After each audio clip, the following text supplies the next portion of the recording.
It still loved, but it distanced itself from the pain, a pain it would equate to as hell.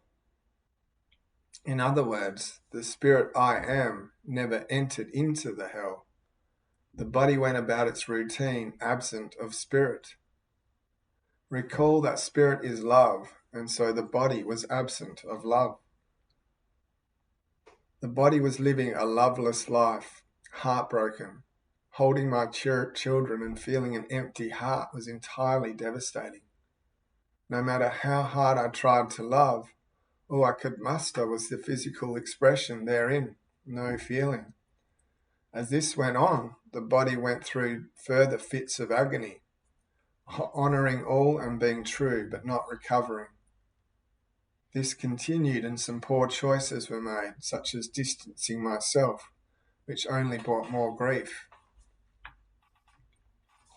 Eventually, after a couple of years of agony, something cracked.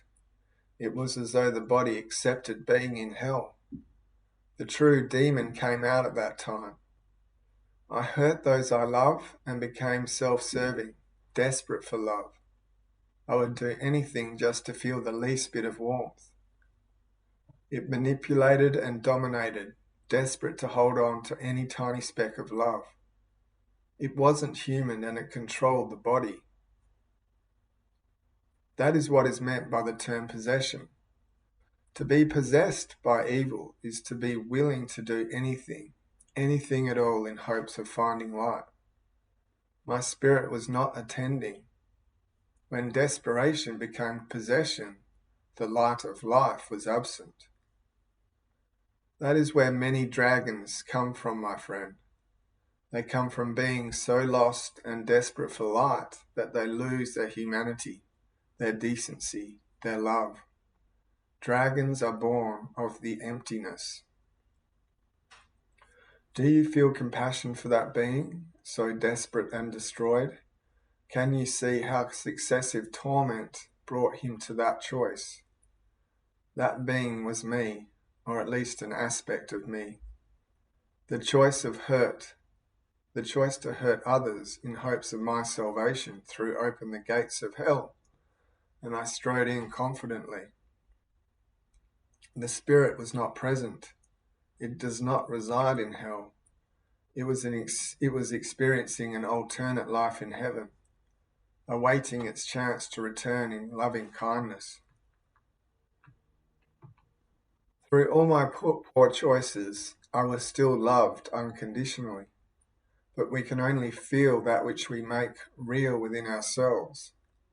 And so, despite the great intensity with which I am loved, the experience was devoid. Eventually, it became apparent that I wasn't progressing, and so there was a second intervention. I was pulling out of a side street into a 4-lane road. The traffic was stopped.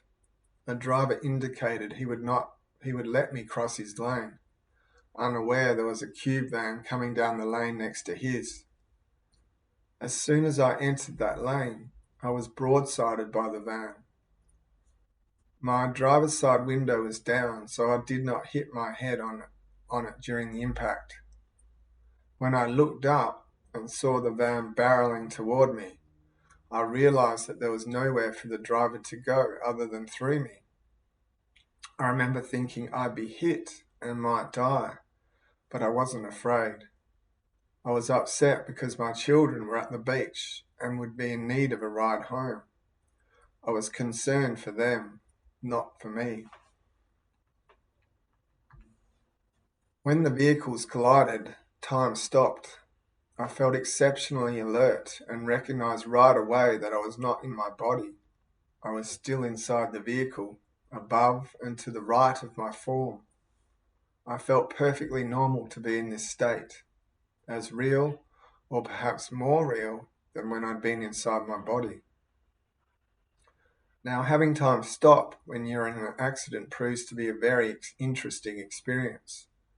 The first thing I did was view what was going on within the vehicle. Every shard of glass from the broken windows was suspended in the air, not falling. I was caught up in the beauty of that moment.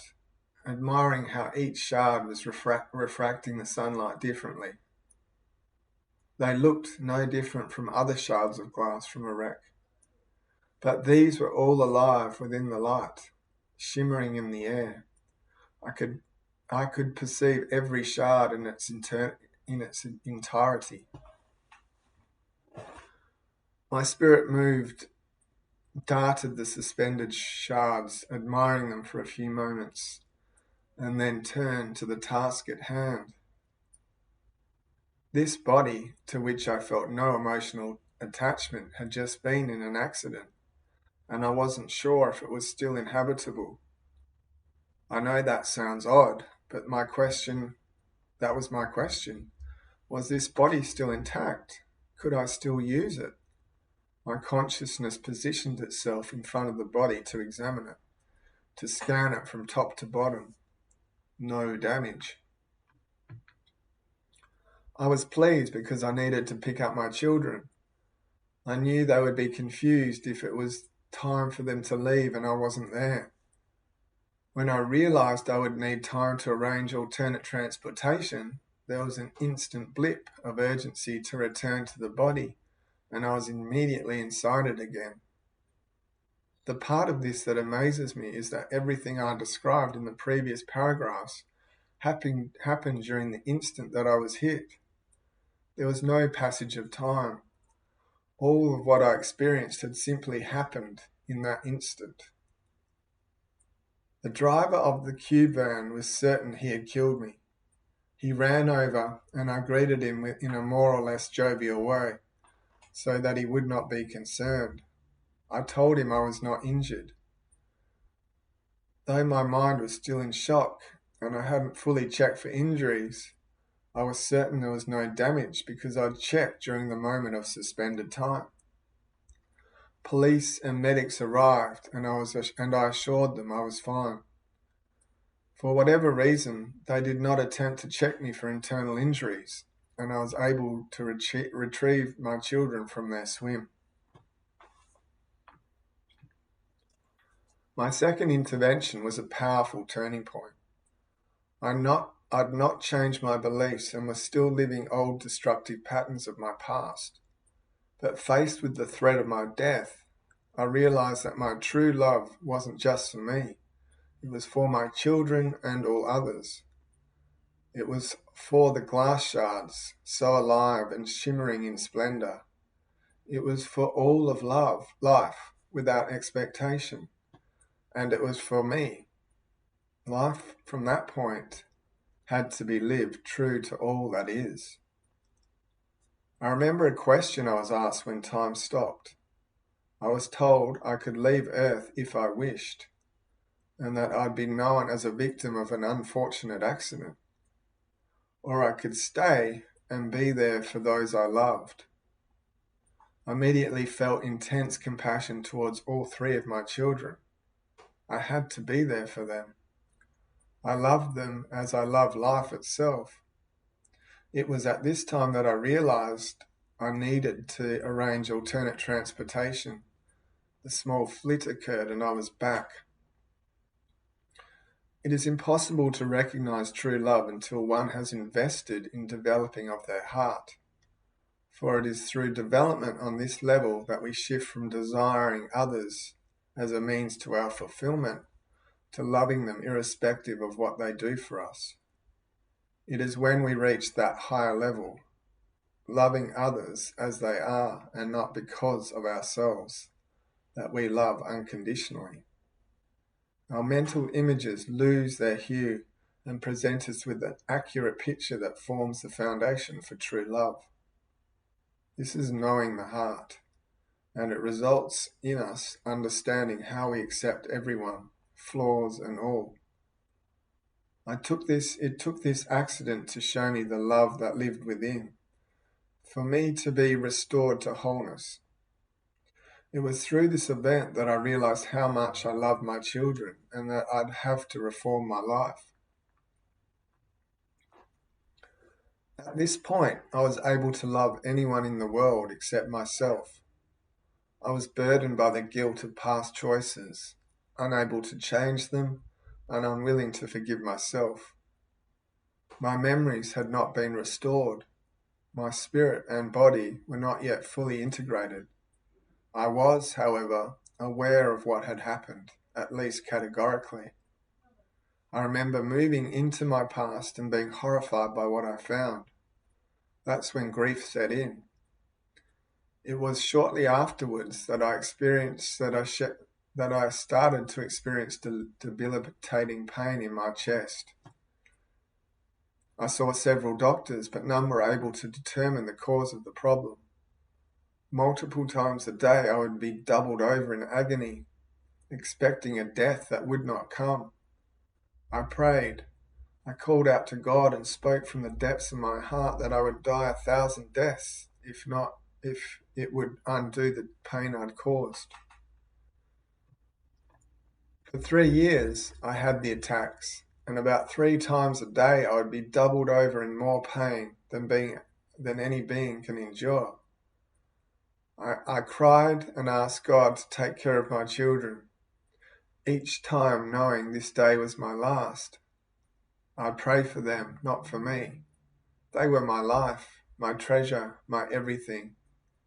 Eventually, when the pains did not end, I said a new prayer. I said, "Empty my vessel of all I have known to be me. Take it as your own, God. Do with me what you will." My attacks continued, but only for a few more days. In the midst of a most debilitating attack, something changed. The intensity didn't lessen, but the pain vanished. I was out of my body again. My body moved, but not of my accord. Form rose, walked to my mother's house a block away, rang her doorbell and collapsed on her step. She answered the door, and all I could do was look pleadingly upward and cry in agony, "Please, Mum, help me." She maintained composure, called into the house that she was taking me to the hospital, and did so. My out-of-body experience continued. The attacks were spaced only minutes apart as she drove. I would double over or clench right up, scarcely able to breathe. The intensity was beyond worldly measure, and the body was steeped in pain, but I experienced none. It was then I realized I was looking towards my mother's form, and my own form from a central position on the windshield. My mother kept me speaking, inquiring as to how I was doing. My body would respond automatically with its own words, or with the words of my spirit, if my non-physical self chose to provide a response. The body rested between attacks. I remember a choice that crept into my soul. You have a beautiful life ahead. You can leave if you wish. Heart attacks will be the cause of your death. Or you can stay. Come, let me show you what is to be. I was shown pictures of the highest of mountaintops as viewed from the aeroplane. I saw myself hiking behind a small female form dressed in green snow pants, or in shorts and a black cut-off top. I saw adventure beyond the finest of dreams and felt love wider than the vastest sky. I was shown children and grandchildren and a beautiful lady practicing Zen with me atop a mountain. I didn't know her at the time, but it was she who had become my wife. I was shown that this wasn't the first time this future had been revealed. It was the reason I continued my journey after reaching hell's door and contemplating suicide. I was totally enamored by the life that was foretold. Those feelings were my choice to stay. I received an operation. They removed my gallbladder and 3 gallstones, one as large as a ping pong ball. I recall waking and thinking in peace that the pain is gone and hearing a voice, "It is done." I realized my vow. I promised to die 1,000 deaths if it would undo the pain I'd caused, and indeed I had. 3 years, 3 times a day I died. My honor was restored, my vessel emptied.